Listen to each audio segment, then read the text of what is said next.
Good morning students. आज हम literary devices देखेंगे। आपकी कुछ पोएम्स हैं, ठीक है, फर्स्ट फ्लाइट में, उसमें कुछ पोएम्स में कुछ लिटरेरी डिवाइस जो मोस्टली यूज़ हुए हैं उनके बारे में हम देखेंगे।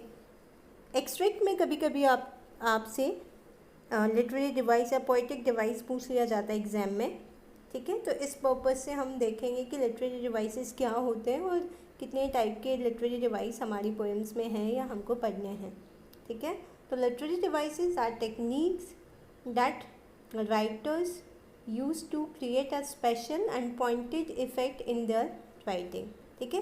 क्या करते हैं वो अपनी पोएम से अपने लिटरेचर को या अपनी राइटिंग को और ज़्यादा स्पेसिफाइड करने के लिए या उसको ब्यूटिफाइड करने के लिए, क्या उसका और ज़्यादा, है ना, मीनिंग बताने के लिए।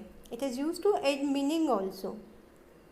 यह स्पेशल कुछ रेफरेंस से भी पोएटिक डिवाइस का यूज़ होता है। टू कन्वे इन्फॉर्मेशन, ठीक है, कोई इन्फॉर्मेशन देनी हो उसका भी एक तरीका है।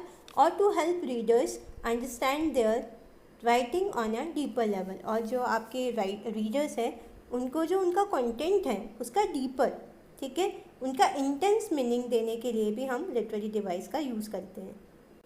सबसे पहले हम पर्सोनिफिकेशन देखते हैं, ठीक है। सबसे ज़्यादा आपकी पोएम्स में जो है वो पर्सोनिफिकेशन का ही यूज़ किया गया है, ठीक है। तो पर्सोनिफिकेशन होता क्या है? Personification is when you give human quality और human characteristics to an object, animal और आइडिया, ठीक है। होता क्या है इसमें कि जब आप किसी भी ऑब्जेक्ट को, एनिमल को या कोई आपका आइडिया है, ठीक है, जो नॉन लिविंग थिंग है उसको ह्यूमन क्वालिटीज़ देते हो, ठीक है, तो वो पर्सोनिफिकेशन कहलाता है। इन शॉर्ट अगर मैं बोलूँ तो giving human characteristic to non human thing, ठीक है। किसी भी नॉन ह्यूमन थिंग है, ठीक है, जिसमें कोई प्राण नहीं है, किसी में जो मानव नहीं है, उसमें मानव की कैरेक्टर, उसकी क्वालिटीज़ को जब हम शो करते हैं, ठीक है, तो उसको पर्सोनिफिकेशन कहते हैं। For example the thunder rod in the sky, ठीक है।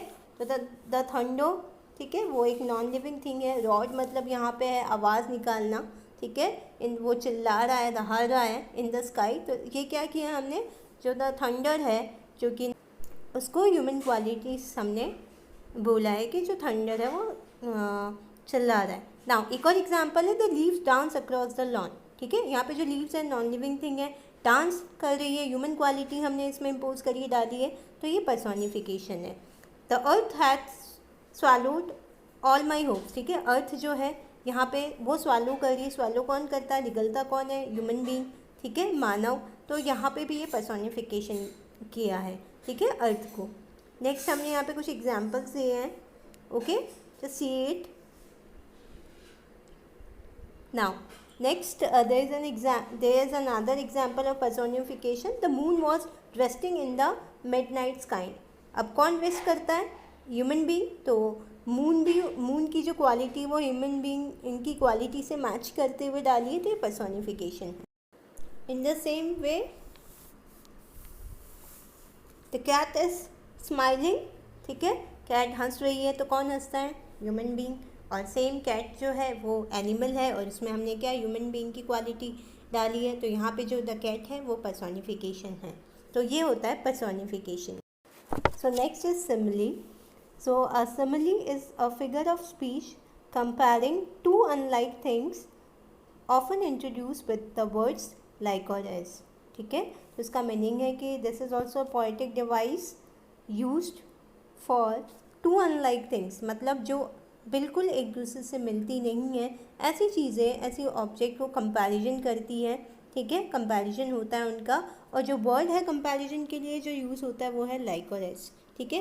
तो दो ऐसी चीज़ें जो अपने आप में एक दूसरे से बिल्कुल अलग है, उसका कंपैरिजन होता है लाइक और as. For example as tall as a giraffe, okay.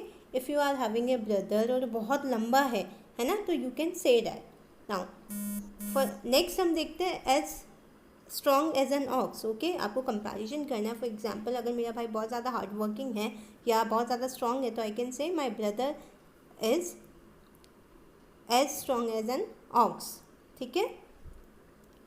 Next smart as a fox, ठीक है। आपको किसी ये फॉक्स का फॉक्स से कंपैरिजन नहीं होगा, ठीक है, दो अलग चीज़ें कंपेयर करनी है आपको। फॉक्स जितनी स्मार्ट कोई चीज़ है, ठीक है, कोई व्यक्ति है, उसके कंपैरिजन में आप यूज़ कर सकते हो। नेक्स्ट मैंने यहाँ पे लिखा है her eyes were as blue as sapphires, ठीक है। सफ़ायर और आंखें एक दूसरे से एकदम अलग है, दो अनलाइक थिंग्स हैं, ठीक है। कंपैरिजन हुआ है और हमने यहाँ पे एज का यूज़ किया है। तो पोएटिक डिवाइसेस में कभी कभी क्या होता है कि हमें कंपैरिजन करने के लिए यूज़ करते हैं, ठीक है। किसी के शूज़ हैं वो बहुत चमकीले हैं, ठीक है, तो हम यूज़ कर सकते हैं her sparkle like diamonds. So next is metaphor. So a metaphor is a figure of speech that compares two things by saying one thing is the other thing. So क्या मीनिंग है इसका? Metaphor क्या होता है, इसमें भी हम दो चीज़ का कंपैरिजन करते हैं, लेकिन इसमें जो इसका मीनिंग है वो डायरेक्टली रेफर करते हैं हम एक दूसरी चीज़ के ऊपर, है ना। हम कंपैरिजन तो करते हैं बट लाइक और यूज़ नहीं करते हैं, ठीक है। सेम कंपैरिजन होता है दो अलग अलग चीज़ों में, लेकिन इसमें डायरेक्ट रेफर करते हैं एक चीज़ को दूसरे के ऊपर, लाइक और एज का यूज़ नहीं करते हैं। For example he has the heart of a lion, ठीक है। क्या मतलब है इसका कि the person is having heart like a lion, ठीक है, उसका दिल कैसा है, शेर के जैसा है। लेकिन हम मेटाफोर में लाइक यूज़ नहीं करते हैं, हमने डायरेक्टली लॉयन की जो क्वालिटीज़ है, ठीक है, वो उस पर्सन में डायरेक्टली उसको रेफ़र कर दिया, तो ये मेटाफर होता है। एज और लाइक का यूज़ नहीं होता है, ठीक है, और क्वालिटीज़ को हम डायरेक्ट उसके ऊपर क्वालिटीज़ जो है वो रेफ़र करते हैं। तो वर्ड्स अ स्टेज, यहाँ पे हमने ये नहीं कहा कि the word is like a stage, हमने कहा यहाँ पे the word is a stage. Okay, यहाँ पे सिमिली और मेटाफोर मैंने कंपेयर आपको बताने के लिए कि क्या डिफरेंस है, यहाँ पे मैंने कुछ पिक्चर पेस्ट की है। Okay, so his heart is like gold and her heart is gold, ठीक है, और हिज हार्ट इज़ गोल्ड। तो इसमें क्या लाइक और इज़ का, ठीक है, सेम बात कह रहे हैं, दो अलग अलग क्वालिटी, दो अलग अलग चीज़ें हैं, ठीक है। क्वालिटीज़ बताने के लिए, कंपेयर करने के लिए हमने यूज़ किया है, लेकिन वहाँ पे हमने लाइक, है ना, जैसे कि गोल्ड हो, और वहाँ पे हमने डायरेक्टली ये जो दूसरा शब्द है कंपैरिजन का, वो बिना लाइक और एज के यूज़ किया है। तो this is the main difference of simile and metaphor. Okay, now alliteration. So alliteration involves the quick repetition of the first letters and therefore the first sound of words, ठीक है। तो alliteration में first letter होता है, ठीक है, poem में वो रिपीट होता है, उसकी साउंड रिपीट होती है, ठीक है।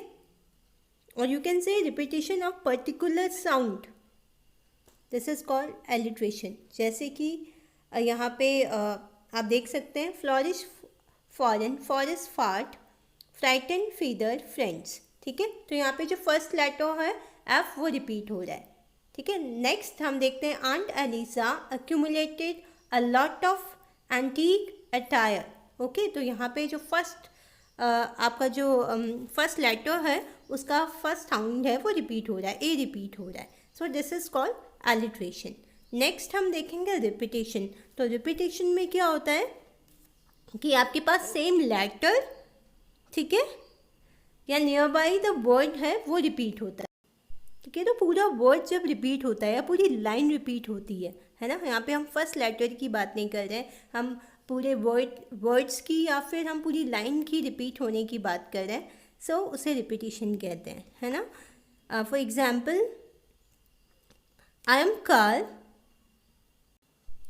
sick, open a window, I'm car sick, take this pill, I'm car sick, rest your eyes, I'm car sick, shh, be still। Okay, इसमें जो वर्ड है पूरी line, words plus lines repeat हो रही है, तो यहाँ पे ये रिपीटिशन है, ये alliteration नहीं है। So this is all about literary devices. Thank you.